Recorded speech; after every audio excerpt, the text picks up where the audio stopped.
Standing up in McKinney, this is According to Callus.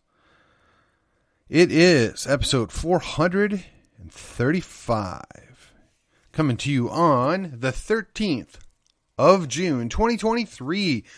Today's episode will be entitled, Think About the Future.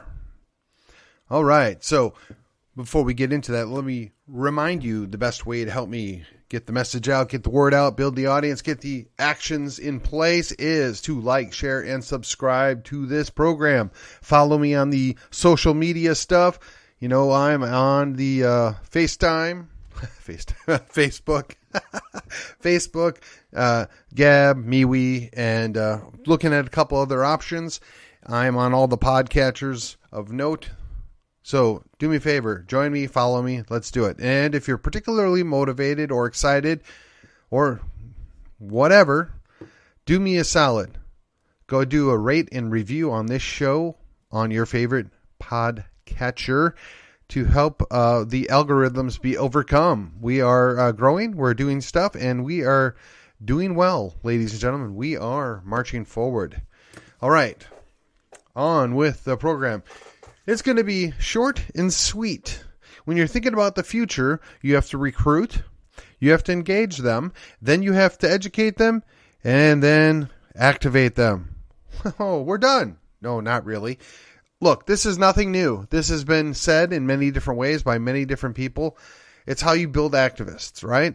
But if you want to look at this, really and truly, it's how you disciple people. Many people see politics as a religion.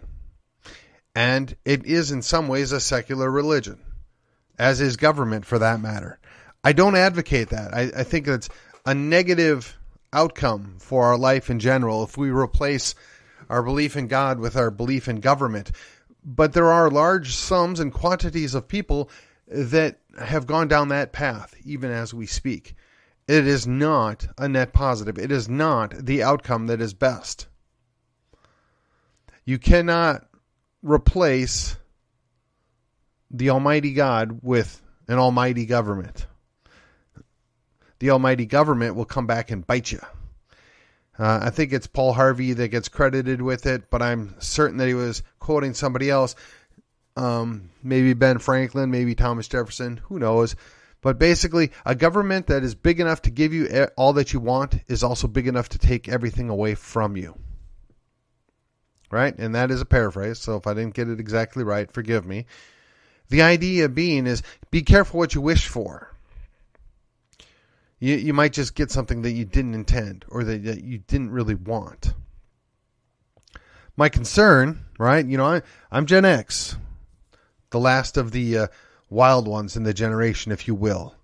And we have our own children and we try and help them to see better and do better. And we want to encourage them to do better than we have and to protect and value what's left of liberty. But our big failure, our big moral failure is we sent them off to the government education camps, otherwise known as public schools. And we expected them to learn the same kinds of things that we learned when we were there. Well, let me tell you, ladies and gentlemen, the schools are no longer there for that purpose.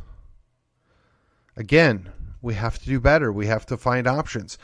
When you're thinking about the future, you have to think about who's going to follow you. Now, some of us have 1 or 2 children. Other people have 5 or 6 children. Some have even more. Those children that grow to be adults are the ones that are going to replace them. And have we recruited them? Have we brought them in the fold? Have we taught them our values? Have we taught them their ideals? Have we taught them to value their family, their community? Have we invested in them? Part of doing that is engaging them, and engaging them on a level that is where they're at. Now, the one thing that the Republican Party does not do well is marketing. We do not tell a story. We don't communicate well to the generations that follow us. I think mostly because it's run by people that are generally 15 to 30 years older than me, and they've lost touch with what today's day and age is all about. They think that what's worked in the past will continue to work now. They think that the normal progression will always occur, that as you have children and as as you have a regular job, you're going to become naturally more conservative. You're going to become naturally more invested in your community around us. And by and large, that would be accurate if the entire system hadn't been upended, if everything hadn't been shifted and bent and contorted to a way that actually punishes those that seek achievement, punishes those that had maybe some advantages and younger in age based upon where they were born or who their parents were. And this idea that we're going to level everything out, we're going to push equity, only punishes those that perform. We as a community, as a government, are rewarding mediocrity. Not meritocracy, but mediocrity. We don't want anybody to be truly good. We punish people that are truly good. In fact, lady athletes that have been uber successful, they're now getting beaten in their own sports by mediocre guys. And we celebrate that. When I say we, I don't mean me. But our culture celebrates that. We're destroying that which is feminine. We've already destroyed the masculine. So again, we're putting these younger generations in a situation where they can't understand what's going on around them. Nothing makes sense. There are no rules, and that's our job. Our job is to impress upon them what that means. That's part of the educational process, right? So we've engaged them. We've let them know we care. We're invested in what they become, and now we have to educate them. And how do we do that? Well, we have to teach them, for one, the real history. And when I say real history, I know this is kind of like a talking point on both the right and the left, right? They want to think they own what history is. But when I'm talking about history, I'm talking about warts and all. You talk about the good things and the bad things. The problem is when you're covering thousands of years of history, you can only hit the high points, and you can only hit the quote-unquote most important things that have happened in the last how many ever years or eons, and a lot of stuff gets chopped out. But when you do that, when you separate the dates, when you separate the location and the relative things going on that are directly related to those events, they have no concept of how it all fits together. They don't understand what the importance is and what the significance is to the larger picture. We're not doing them any favors, ladies and gentlemen. We're setting them up for failure, repeated failure, because if you don't understand how to avoid the current problems, you're only going to bring more upon you, right? They say that history repeats. They say that if you don't learn from your mistakes, all that comes into play here. It doesn't matter if it's 100% accurate, but what does matter is the principle stands. If you don't fix the current problems, they're going to stay. If you don't learn from your previous mistakes, you're going to do it more. If you don't improve the situation, periodically looking, what can we do better, it just gets worse. But when we're talking about education, that means that they have to understand all the arguments. They have to understand right from wrong. Now, here's another thing, right? If you don't know the English language and you don't know the origin of the English language and you don't know the rules that are involved, you don't understand what a simple sentence means when you read it. Now, as a guy that's finished college and has taken some postgraduate classes, in fact, studied education, I can look at some of these sentences and I'm like, what? It doesn't make sense because they're not written under the same rules. The rules change all the time. There's nothing consistent anymore.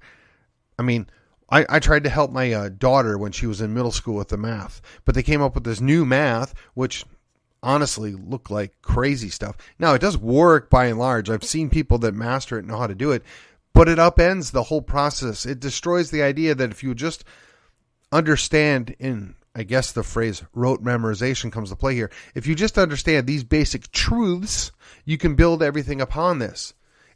They want to take away those basic truths, right? If there are no basic truths, then you can't build anything on it. And that's the net effect. Again, we're not educating. People don't know what happened in the past. They don't understand how things function. In economics, they're told they can't possibly understand when, quite frankly, most of it's very simple. When you look at basic microeconomics and how things work, and a transaction occurs when two people benefit from the exchange, that's how everything should be based. But that's not what happens. It gets warped. It gets manipulated. Same thing with the money system. And again, these are a lot of complicated things that really are very, very simple. The basis behind them are simple principles or axioms that are always true. And if you should find an exception to the rule, that's it. It's just an exception to the rule. You know, the whole thing, I before E except after C, and then blah, blah, blah, gives you 4 or 5 potential other exceptions to the rules. So it is common practice that this is the process that goes in place, but in these instances, you don't do it that way. But we don't teach that anymore either.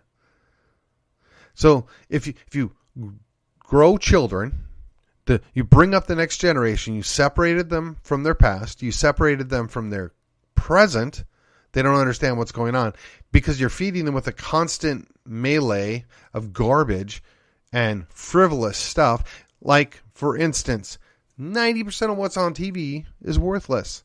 That doesn't mean TV is worthless. It doesn't mean there's no good programming. It just means that if you pop your kid in front of a TV for 12 hours a day, you're going to get a mushroom, or worse yet, a marshmallow. If it doesn't beat them down into oblivion and make them feel negative and hateful of themselves and what our culture has done, it's just going to make them check out completely. There's nothing worse than a child that sees no future. When you want to talk about why people are suicidal, apart from the idea that they're completely separated from their community for large periods of time because, they might get sick, consider the idea that we've told them that there's no future. The world's going to end in 10 years if we don't do X, Y, or Z, if we don't institute this next big government solution. Again, you're taking away their future. They don't know their past. Their present is spoiled, and there is no future. Why would they want to do anything? Again, this is part of the education process. If we educate them, we show them a way forward. We show them where they came from, where they are, and where they can go. We offer them opportunities, but we have to be willing to work with them through them. We have to be willing to do something more than what we're doing. And I don't know what that looks like for you as an individual. I'm just telling you that that's the general realization of what's at play here. Is our friends on the left, our enemy, they're super good at destroying everything in front of them. And each time we build a new thing, they come in and destroy it if we do not defend it. And the problem, in my humble opinion, is the right, the conservatives, those that say they prefer liberty over tyranny, they don't defend the very things that they built. They allow their children to be polluted. They allow their community to be destroyed. They allow their government to work against them. We tolerate it time and time again. Why? Why do we do that? I think it's because we're fatigued. But again, the reason why we're fatigued is because we haven't been engaging the younger generations. We haven't educated those younger generations to get them involved. And that brings us to the next step, activate. They're not going to activate. They're not going to be interested. They're not going to be invested in what's going on around them if they don't see a reason, an outcome, a positive effect of them doing something. We saw this play out firsthand during the COVID. We're going to pay you to stay home and do nothing. We trained up an entire group of people that they can get paid to sit on their butts and do nothing at home. In fact, in some cases, they were getting paid more to stay at home and do nothing than what they would have gotten paid to go to their real job. And as a result, now jobs are having to pay people a whole lot more money. And they're not exactly getting the value for that money because some jobs are only worth so much. And that affects their ability to make a profit. And that affects their ability to stay in business. And that affects everybody else that works at that business. And nobody seems to grasp that we destroyed the very thing that was making society work. Because we trusted people that ought not have been trusted. So now what does that look like? Right here, right now. Calhoun County, Texas. What are we going to do? Well, if you look at the churches that are still doing well, and I know, look, not everybody that listens to me is on board with this, but just, it's an analogy. Go with me. The churches that are successful invest in their younger people. The churches that are successful are open. The churches that are successful actually do outreach stuff. The churches that are successful stand on truth and proper dogma, for lack of a better word, right? Their theology is solid. They stand on truth and they do these things according to that truth. And then when you look at the dying churches, right? It's because they don't stand for anything. Now they may do the outreach. They may go out and be involved in their community. But if they're not bringing up those people to understand the why and the wherefore, if they're not pressuring people to do things, and by pressure them, that's maybe not the best choice of words. My apologies. They're not impressing upon them the importance of what is being done. They're guilting them into it. Guilt is a fine motivator, but after a certain amount of time, when you can no longer assuage that guilt, you're going to do something else. They have to see the investment. They have to understand it's an investment. They have to understand that the payoff may be a generation removed.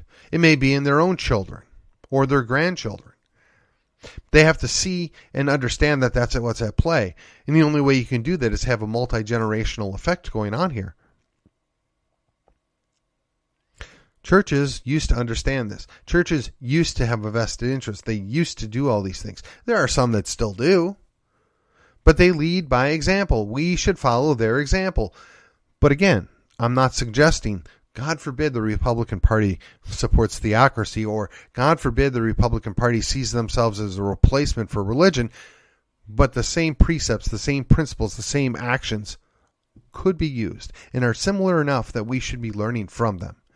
How do you grow a church? By investing in the people around you in your community. How do you grow your political affiliations? By investing in the people around you. But they have to see a value. They have to understand that it's beneficial to be involved. You can't go around allowing people to pretend that you hate them because they don't agree with you. You can't go around working with people and leave them with the idea that you're not interested because you might disagree about something.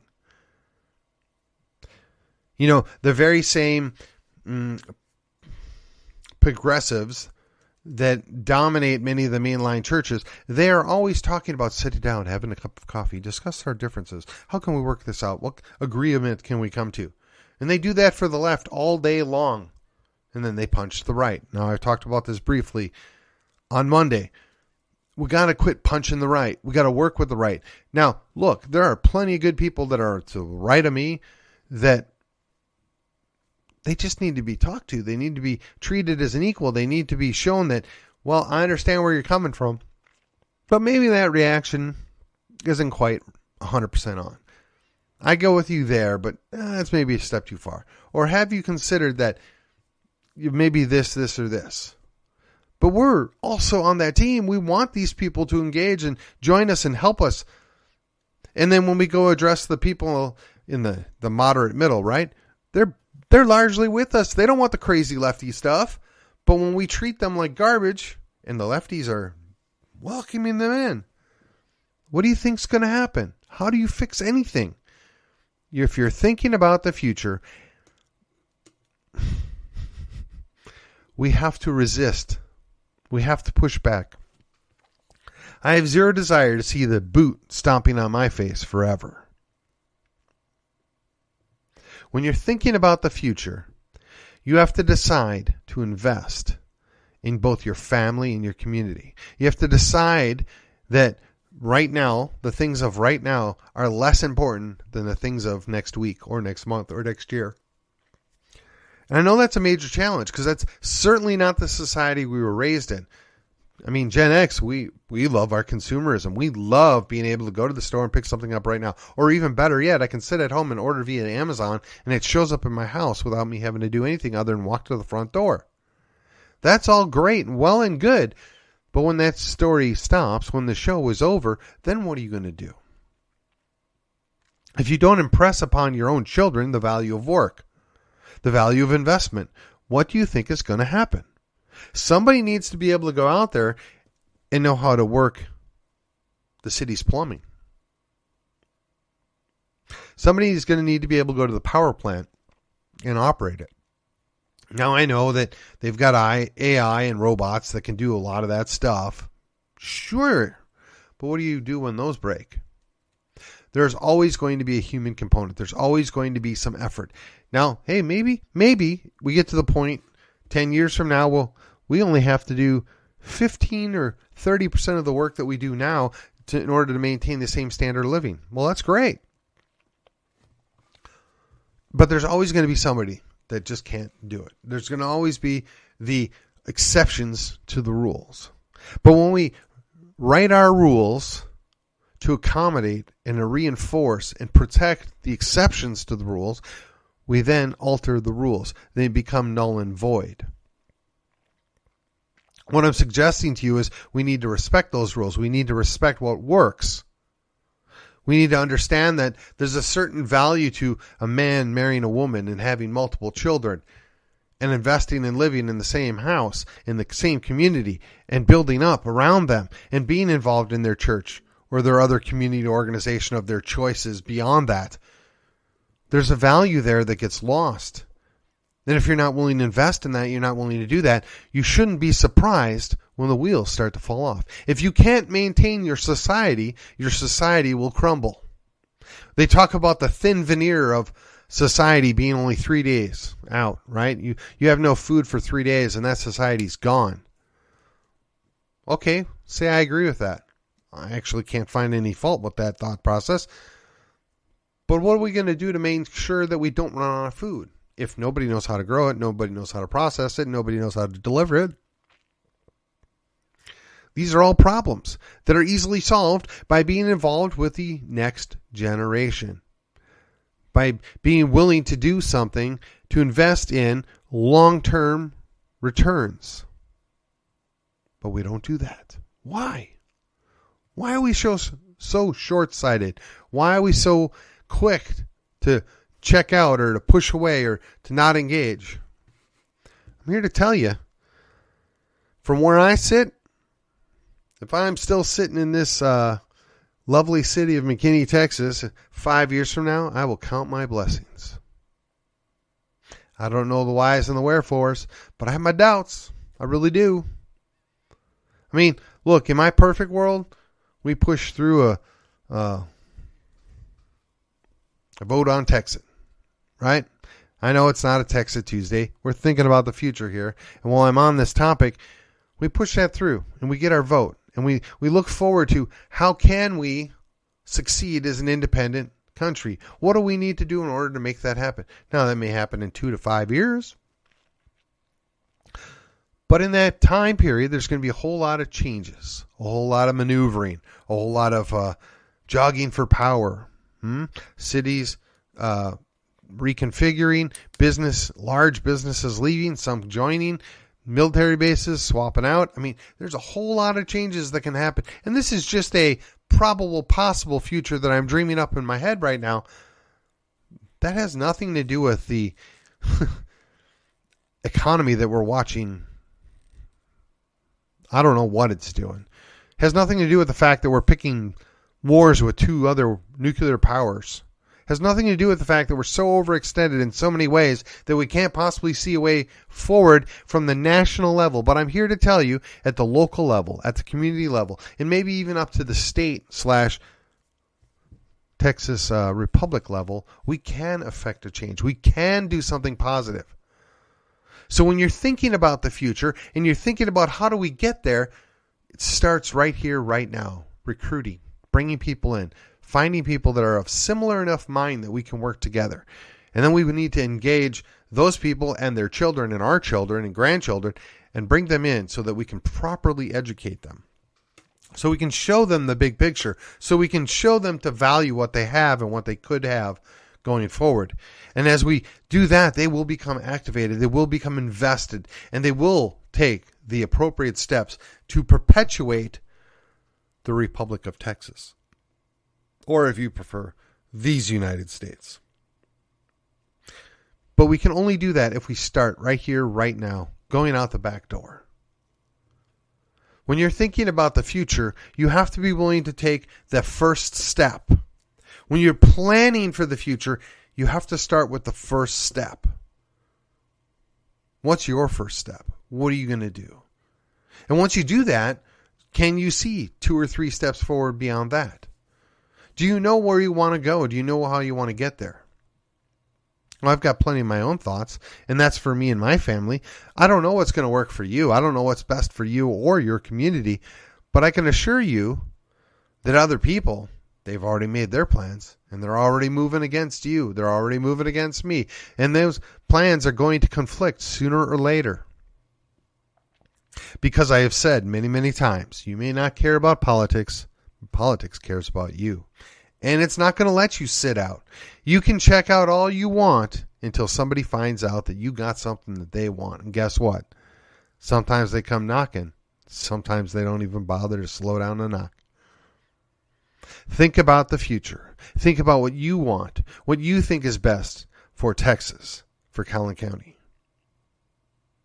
Now, I fully realize this is not the nicest, most positive spin on things, but look, we are where we're at, and we need to start acting like it. We need to realize there is a war going on for the future of these United States, for the Republic of Texas, and we need to do our part. We can't trust the leaders in D.C. Quite frankly, I have my doubts that we can trust anybody down in Austin. But if we do our part, if we keep stepping forward, doing the right thing, we can push back. We can hold back the tide. We can divert it, would probably be a more appropriate way to explain that. You can't stop the tide, but you can divert it. And that's what we need to do. We need to look at how do we divert things out of our way? How do we get better? I'm not quite sure what that looks like, but it's something worth investigating. Take the time out. Invest in your own self, in your own family, in your own community. And guess what? I'll be back and we'll talk about this and so much more every day going forward. And with that, I will see you on the other side.